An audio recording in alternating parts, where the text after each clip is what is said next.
প্রিয় স্যার, সবিনয় নিবেদন এই আমরা 14/9/71 ইংরেজি তারিখে ভালুকায় পৌঁছিয়াছি। পথে পাক ফৌজের ঘেরাওয়ের মধ্যে পড়িয়া 5-6 ঘণ্টা ফাইট হয়। 10 জন মুক্তিযোদ্ধা শহীদ হইয়াছে, 17 জন পাকসেনা ও রাজাকার নিহত হইয়াছে।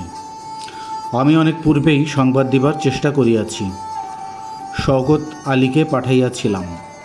সে প্রতিমধ্যে রাজাকারের হাতে ধরা পড়িলে তাহাকে কৌশলে মুক্ত করা হইয়াছে। আমি আফসার উদ্দিন সাহেবের সঙ্গে হাতিয়া মুক্ত ফৌজের ডাক্তার হিসাবে কাজ করিতেছি। আমাদের এখানে 180-190 মাইল পর্যন্ত মুক্ত এলাকা। আমি আসিয়া অনেক ছেলে পাঠাইলাম। আমি দেশে গিয়া দেশের খুব শোচনীয় অবস্থা দেখিয়াছি। আমরা ওই সময় দেশে পৌঁছতে না পারিলে বহু লোক রাজাকারে চলিয়া যাইত। আমাদের ভালুকায় মুক্তিযোদ্ধারা অস্ত্র ছাড়িয়া অনেকেই আত্মগোপন করিয়াছিল। আমার বাড়িঘর বলিতে কিছুই নাই, পাক সেনারা পোড়াইয়া ফেলিয়াছে। নিবেদন ইতি আপনার বিশ্বস্ত ডাক্তার উদ্দিন।